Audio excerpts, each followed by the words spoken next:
The following podcast is a Dear Media production.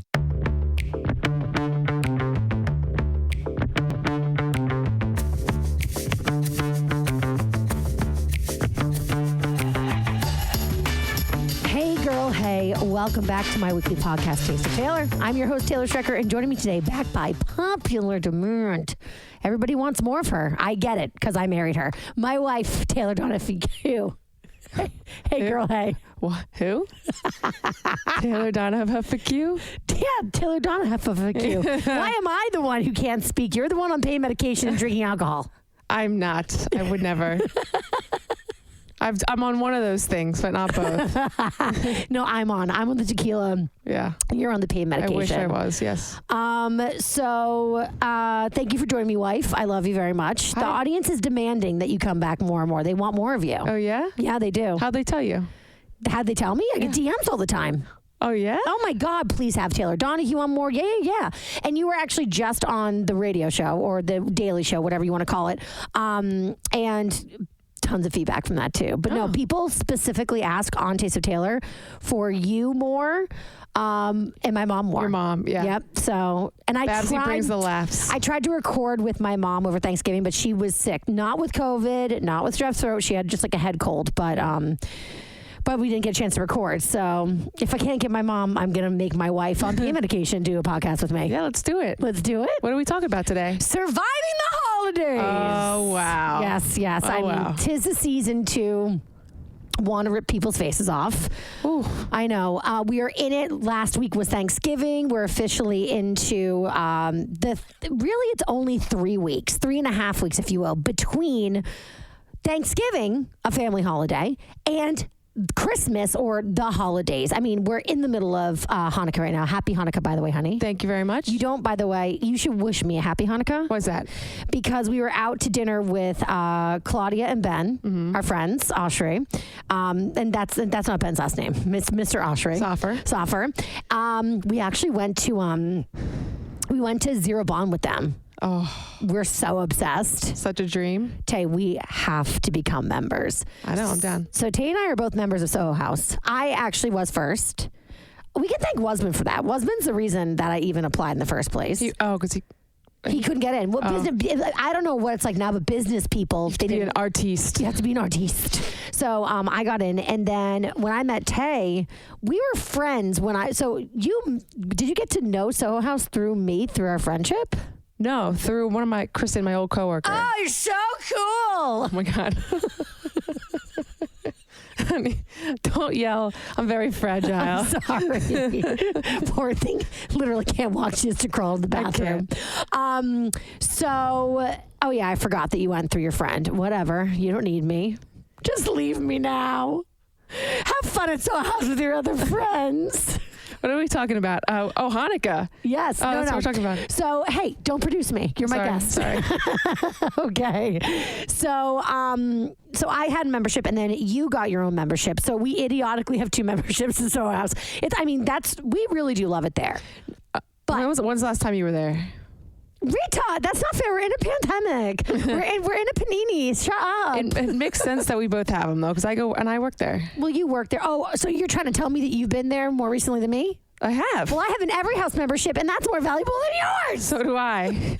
Oh, I forgot. I upgraded. You did upgrade. Shit. I know one of us really should. We're married, right? One of us should drop our membership because theoretically we go together. So it's like, the why most are we annoying paying part? for a double membership when we're both it's stupid. So that I could work there if I have to. Yeah, that's the thing with the membership. If you're not the primary member, we don't have like a marriage membership. Can't just go. No, you can't just go. You have to be with that person. So the person who has the primary membership gets to go by themselves. Yeah. So technically you should go. But I'm not giving up my membership. I don't want to talk shit about them because I don't want them to email me and be like, we're not talking shit. I was going to complain about having to put my computer away at 6 o'clock. Oh, don't. Oh, that's very cool of them. Oh, yeah. They came around at like 5:30 and they were like, just so you know. Computers away. I mean, it makes sense. If I went for dinner, I'd be annoyed. Well, not annoyed, but here's the thing, though. Changes the vibe. Well, so like we said before, Wasman couldn't get in because he was a businessman.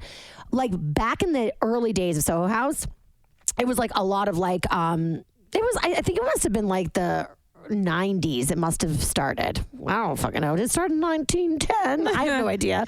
But basically, it was like a lot of like finance bros and like business people. And so Soho House like did like a total like they cleaned it out and they like wanted to do like they wanted to be the anti like business club. So like I've heard stories of people who were members like before they did like the sweep and then afterwards, and they'd actually say to people when they walked in the door, can you take off your tie? Like, you know how a lot of like social clubs, country clubs, golf clubs, it's like they have like actual like if you're not wearing a collared shirt, you can't come in. If you don't have a jacket on, you have to put a jacket on. They have like all these stuffy rules. Right. Soho House was like the opposite of that. So they're like, if you come in looking stuffy, we're going to make you unstuff yourself. Right. So they made people take ties off and stuff like that. So that actually tracks with their motto, which I'm here for. And then for a while, it was like ladies who lunch. It was like, you know, you just go there for lunch. It wasn't a lot of people working, like kind of, but more meetings. Yeah. But then the past 5 or 6 years, like everyone's working from home. Right. A lot of people stopped working in offices.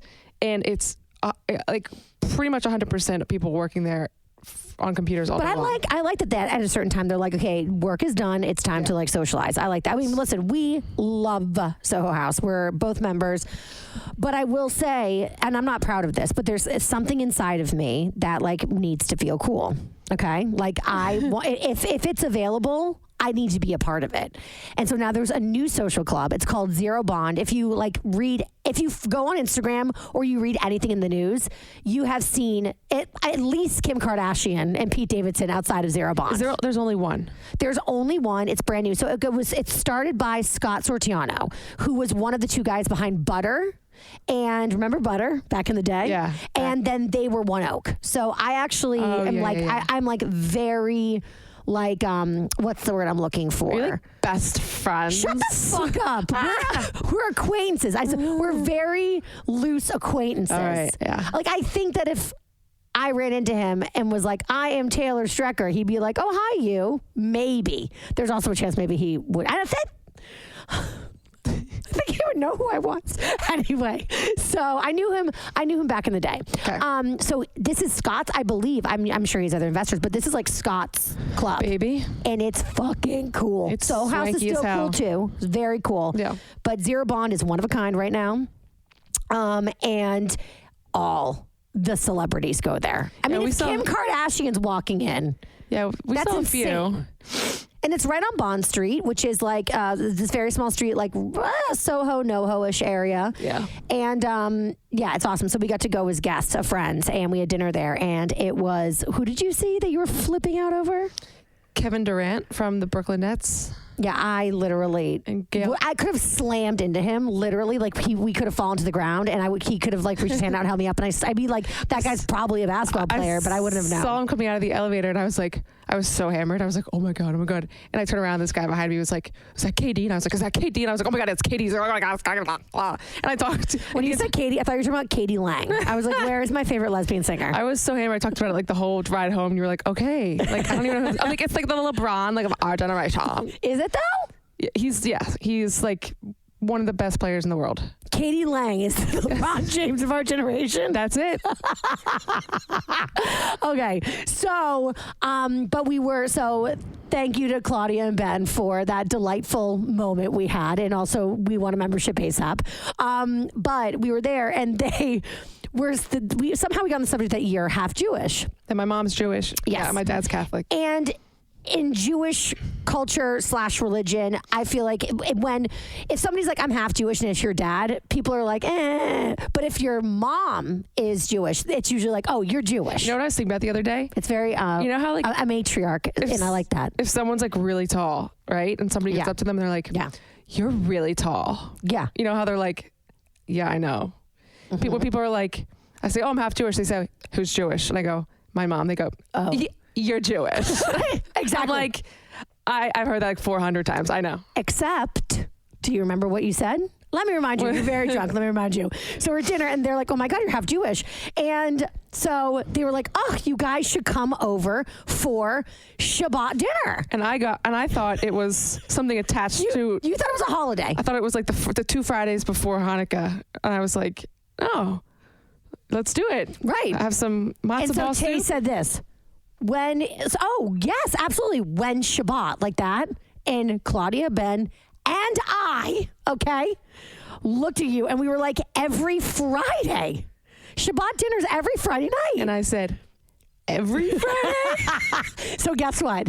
Officially, happy Hanukkah to me, not to you. You lost your card the moment those words came out of your mouth. Wait.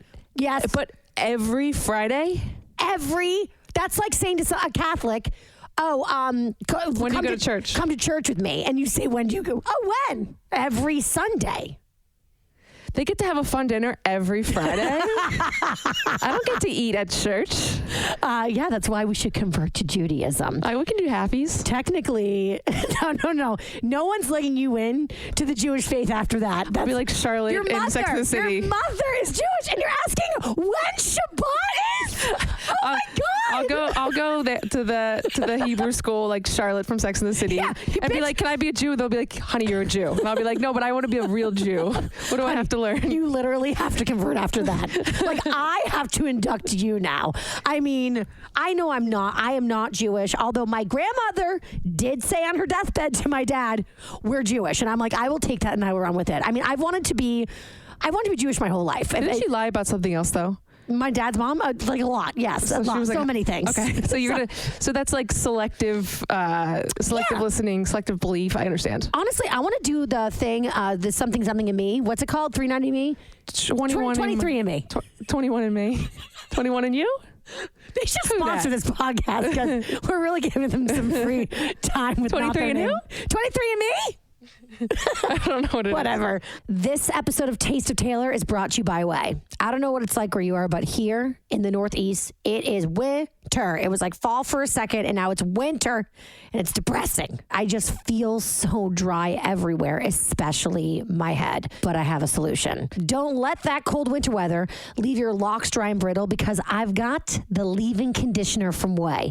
It is your hydration hero this winter. It conditions, detangles, and leaves your hair smooth, shiny, and manageable. I get like a really itchy, dry scalp. Like, not only does it like look dull and not as good and bouncy as usual, but like it feels actually uncomfortable. And Way, I mean, it's making me look good, but it's also like making me feel like, moisturized. Like, it's uncomfortable. But with Way, it saves the day. It's like, you know, when your skin on your body is dry and you put lotion all over it and you feel so much better? That's what Way's leave-in conditioner does to my scalp.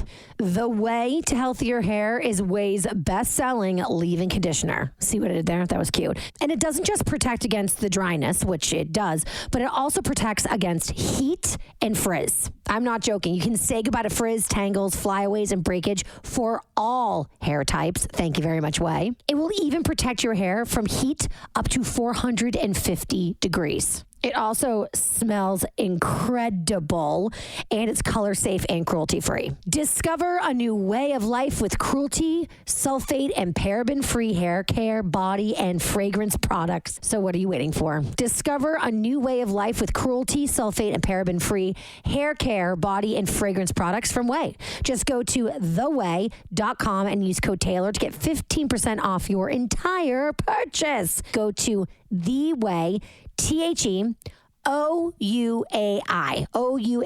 theway.com, and use code Taylor, TAYLOR, to get 15% off your entire purchase. That's 15% off your entire order at theway.com. And don't forget to use that code Taylor. And now back to the podcast.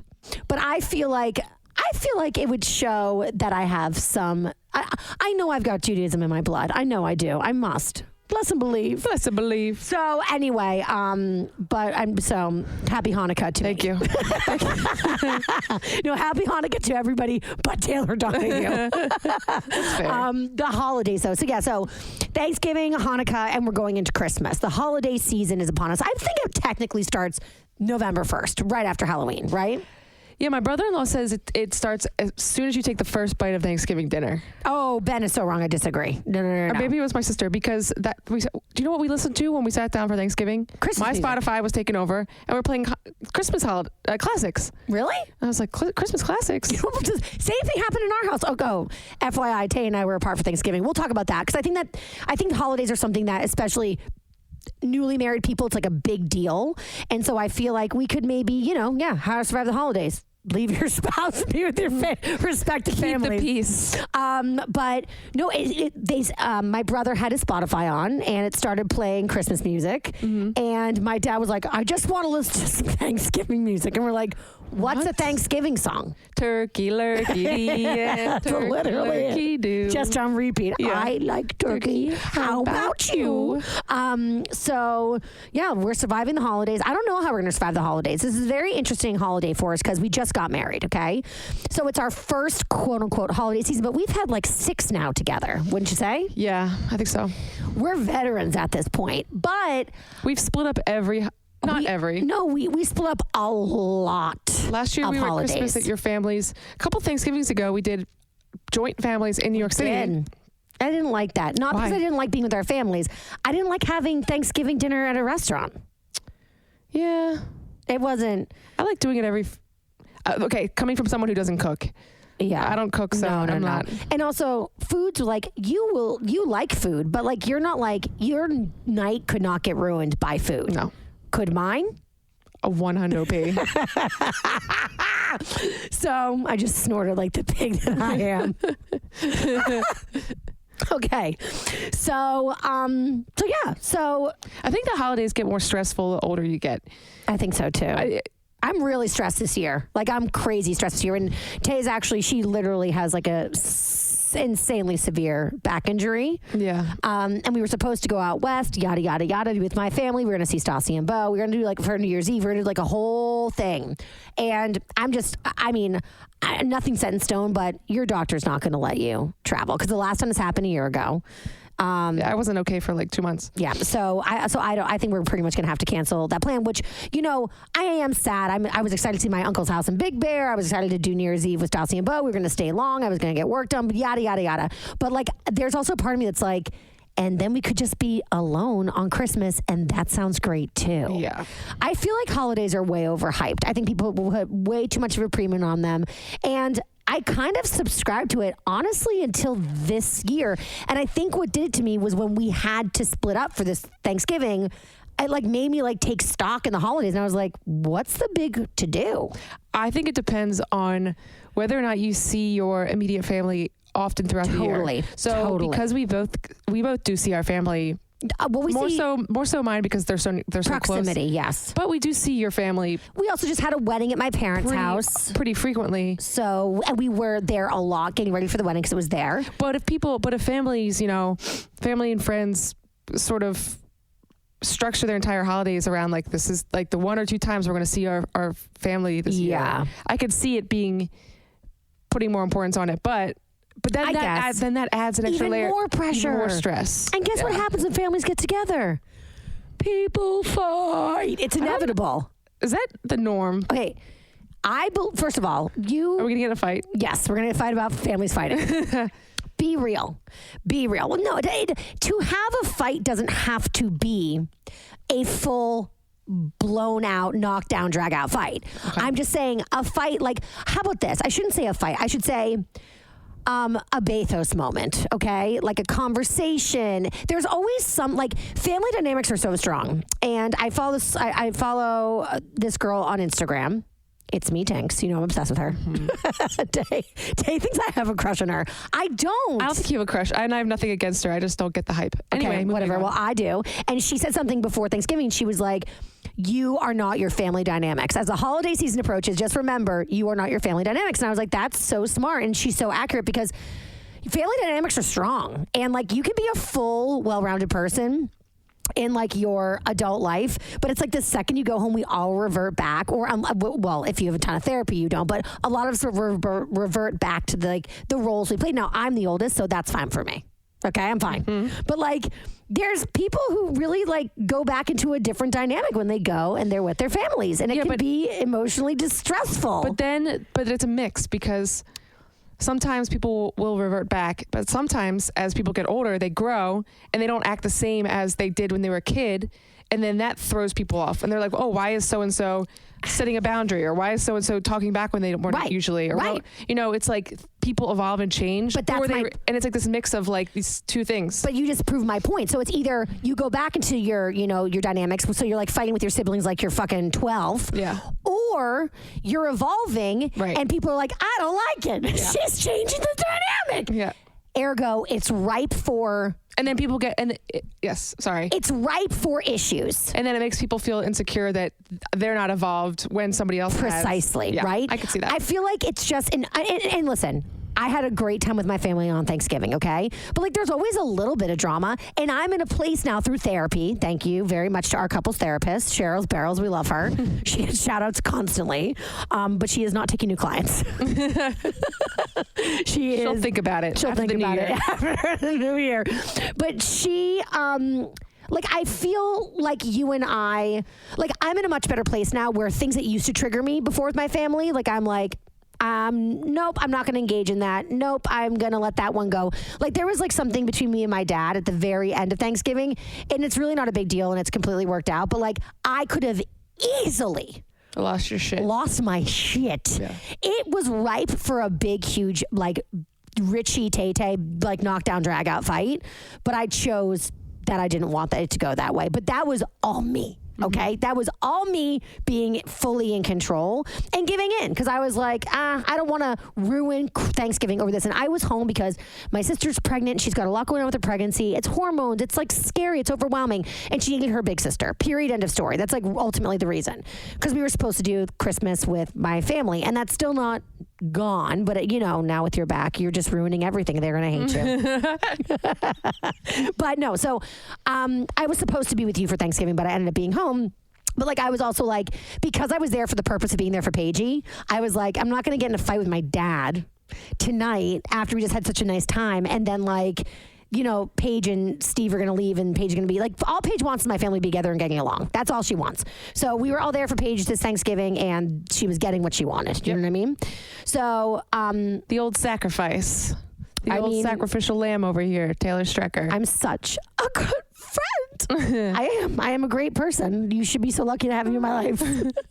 I should be so lucky. Maybe one day. No, everyone listening. Maybe. That's what I mean. But I used to be a real shitbag and super selfish and very narcissistic. But like, I'm actually getting very level and fair, aren't I? You are. In your old age. Medication. Oh, yes, medication. For sure, it's the medication. But that's the thing, is that like, you can avoid the conflict, and you can absolutely like get away with being with your family for the holidays and not having a fight. But easier said than done. It takes a lot of us, I think, like, also willpower. Travel. And then you have kids with the traveling, and then you have a dog with the traveling, and then you're like, for example, another thing. There's weather and flights, and it's like, and it's expensive, and you're like, I'm trying to save to get a fucking couch or whatever you want to get. Yeah, because that's what we want. That's what we do. Some people get houses. We just all we need is a goddamn couch. Right. So, okay. So you've got the family dynamic there, right? And so that's just like old stuff that's always right. For families are just, you know each other. Who said, somebody said recently, families, I think it was Emma Willman. She was on the Taylor Strecker show. Families know how to push your buttons because they put them there. And it's like, right. Whoa. Right? Whoa. Okay. So that exists. And then you're right. Now we're looking at traveling or hosting people in your home, which is both very stressful. We'll just separate them. Hosting people in your home, overwhelming and stressful. Traveling, overwhelming and stressful. Like hosting a meal, overwhelming and stressful. Spending money, overwhelming and stressful. Not working is stressful. It weirdly is stressful. Yeah. And I think the reason it's stressful is because we, at least for us, we work so hard. And so for us, like getting a stretch of time off where we don't have to work and we're not expected to work. You know what I mean? It's like, oh no, everybody takes off between Christmas and New Year's. Like, I was working all throughout Thanksgiving because my developers are in India. Right. It's like, and they're celebrating Thanksgiving. That's not an option. Right, exactly. But that's the thing. And so I feel like there's also this pressure of like, we haven't had time off. We have to have time off, and it has to be amazing. You know, it's like that's pressure. Yeah. So I just feel like it's all an exposed nerve. This episode of Taste of Taylor is brought to you by HelloFresh.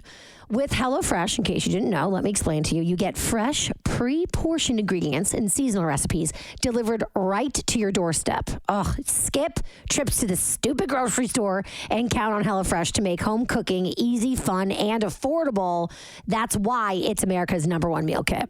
I have always been a bit of a cooker, and I do love to cook, don't get me wrong. But I hate going to the grocery store. And I know people are like, well, you can like order groceries online and they get them delivered. I stress out about that because there's always an issue. It's like, You're going to make a certain recipe, and the grocery store, the thing that you need, the main ingredient, like they don't happen to have, and then you're getting all these other groceries and spending all this money. Grocery shopping is the pits, especially now that it's cold outside, and especially with all the hecticness that is the holidays. Like, I don't have time to go into the grocery store. That's why I love HelloFresh, because everything just comes ready to go. You have all the ingredients you need, no ifs, ands, or buts about it. So HelloFresh offers 50 menu and market items to choose from every week, including vegetarian, calorie smart, I like that one, and gourmet options, providing plenty of variety, because variety is key. I can only cook on my own without HelloFresh, like 6 things, and my wife is sick of meatloaf. So ingredients travel from the farm. So great ingredients you're getting to your door within a week, so you get the convenience, but you're not skimping on quality. That's very important to me. I take my food very seriously. HelloFresh meals are ready in about 30 minutes or less. Thank you. You should see me when I'm cooking on my own from my mom's recipes.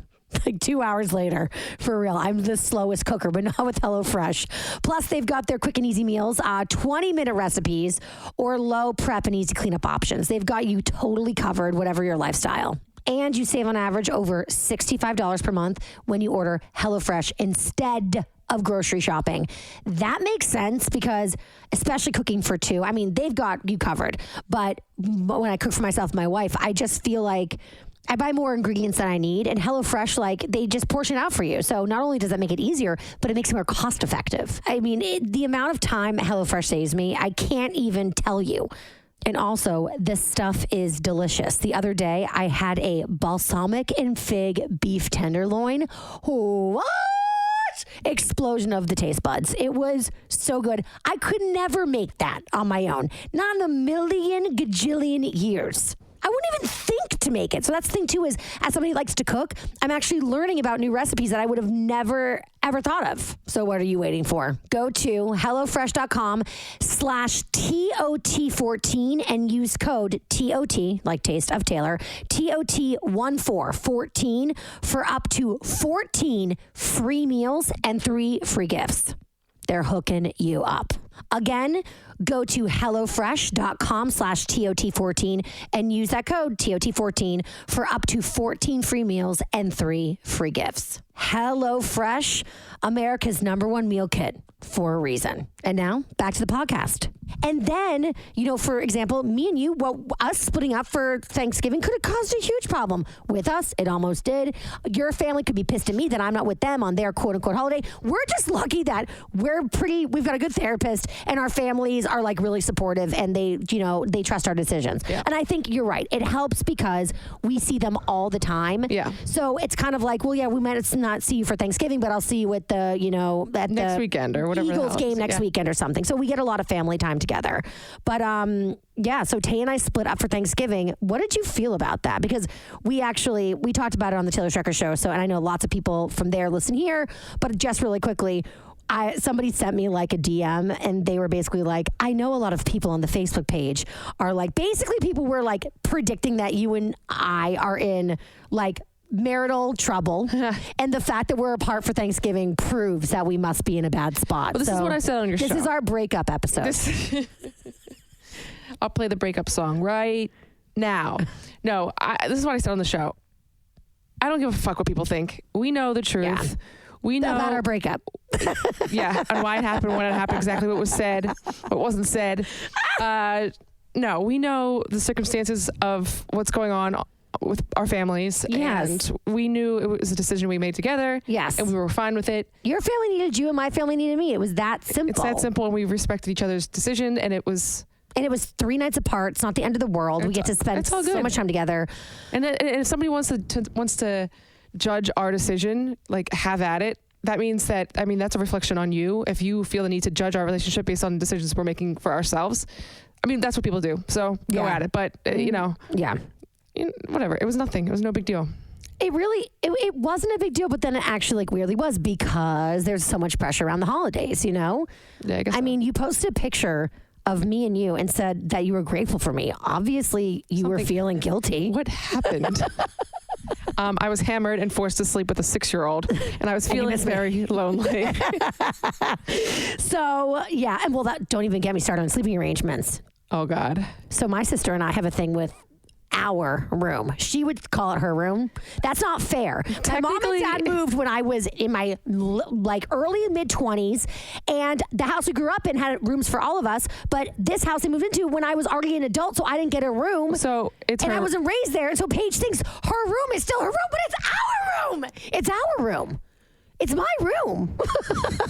I think it's her room. Oh my God, it's her room. It makes me so angry. Literally, she litters it with pictures of herself and her wedding. Well, guess what No, when you open up the desk, it's all her shit. She lived there. It's her room. But ever since the pandemic, Tay and I would go home and visit, and we'd stay for long stretches of time because it's very hard for us to get back and forth from where we live to my parents. The city's far enough, but Jersey City tacks on like another hour and change. Right. So it's like it could be like a 7-hour drive. So when we went to my parents, we stayed for long periods of time. So I ended up buying a mattress, a brand new mattress to replace the one in Paige's room. So the second I got a new mattress and put money down, that became our room, me and you room. Fair. Okay? Fair. And I said to Paige, y'all live an hour and a half away. It's not close, but it's not us. So like when they would come home when we were visiting, we'd be there for like weeks and they'd be there for like nights. So we get to stay in Paige's room. That's right.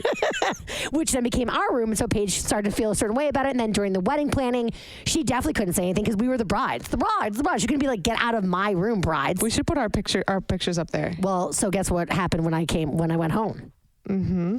I didn't talk about this with Steve and Paige because they were just on the show. I meant to, but I totally forgot.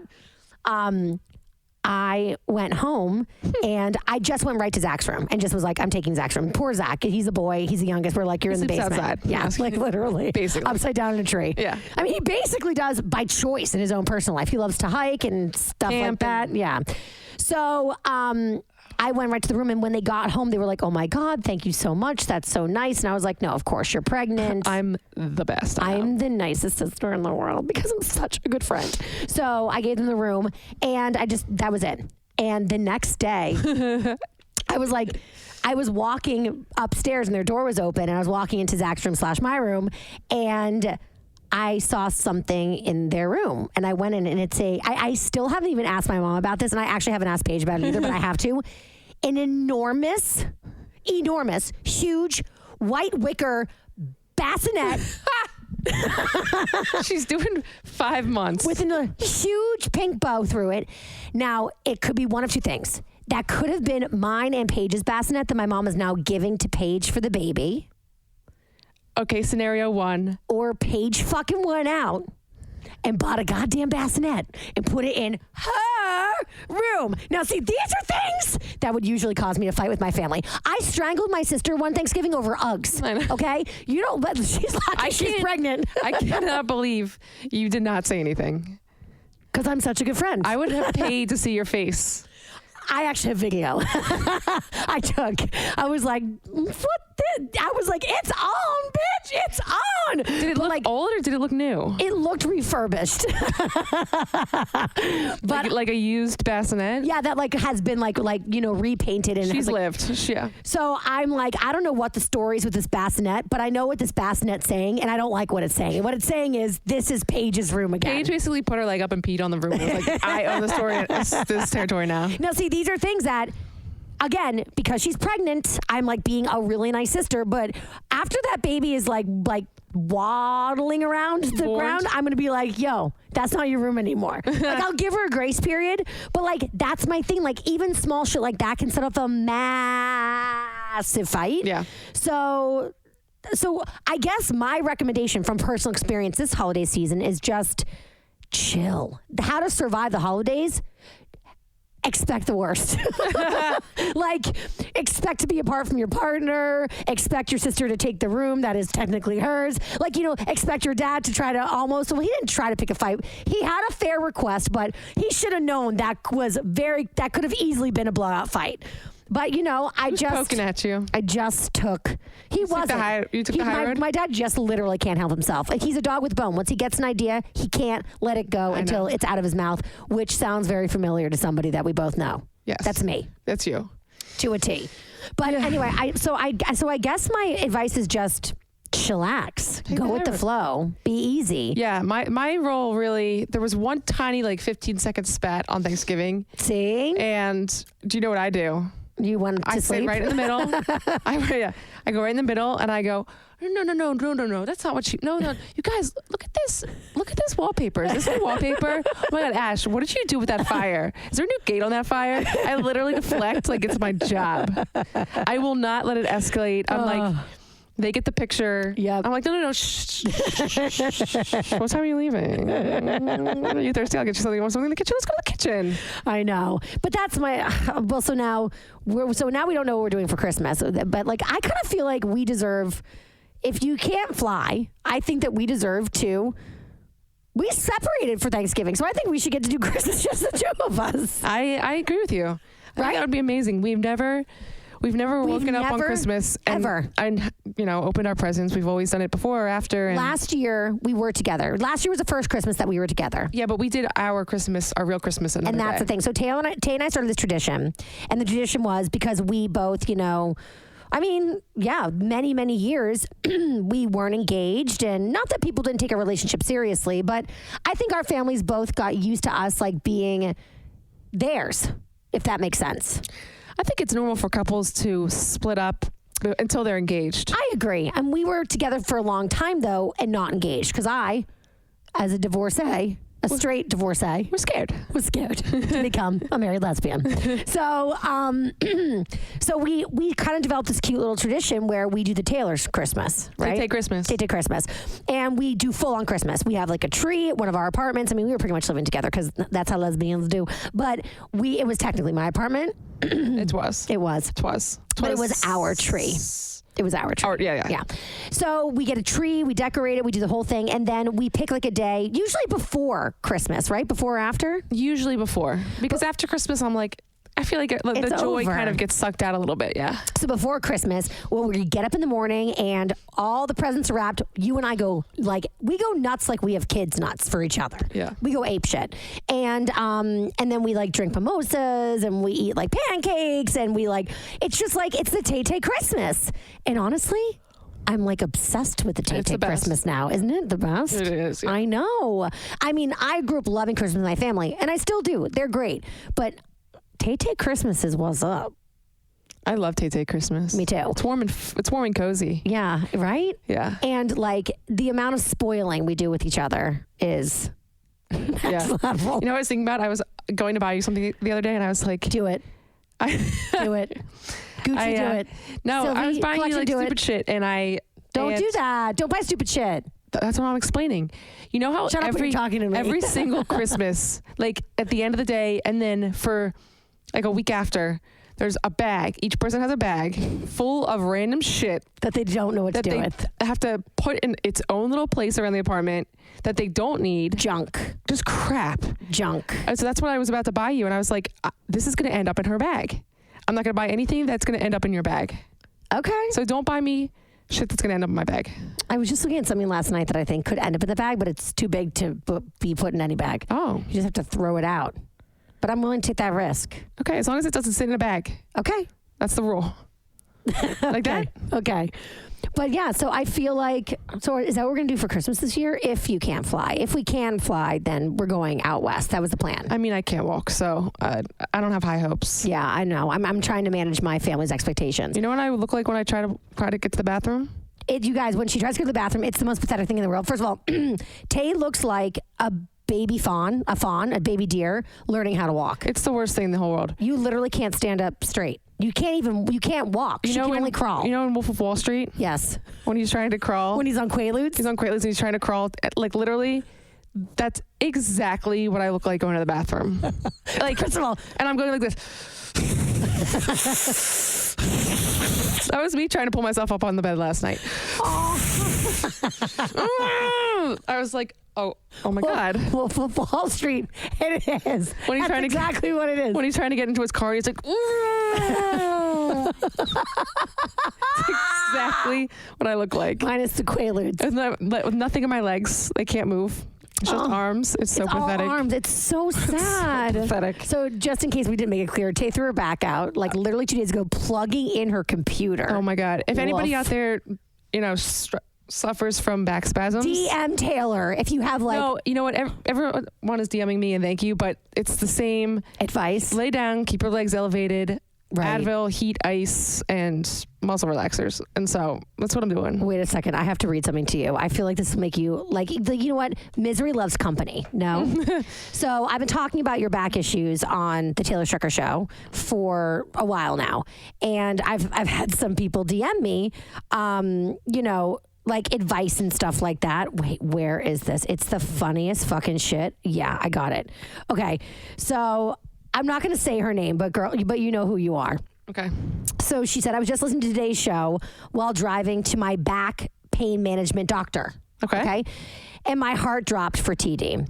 I have had 2 bad spasms and I literally have anxiety/PTSD over it because I'm terrified one will happen again. And I know you feel the same way. So it's always random. The second or third you've had? It's the third I've had in a year, but this is the worst one. And it comes out of nowhere. It's not lifting. It's just the weirdest. Last time I was making the bed. This time I was plugging in something. It's just random. Okay. So, and that's what makes it so scary because it's like it's not even like you can brace yourself like, oh, when I lift up this heavy thing, I could hurt myself. No, every time I've been home, thank God, but can you imagine if we were traveling and this happened? I don't know what I'd do. I am so grateful this happened now and not when we were like literally in between Big Bear and friggin', you know, what we were going to go, like LA or whatever. Palm Springs. Yeah. Okay. So she said, I'm terrified it won't happen again. Both times I went to the ER. Okay. Got a steroid shot, muscle relaxer, pain pill. She said it felt just as bad as childbirth, but maybe worse because it's nerve pain. Mm-hmm.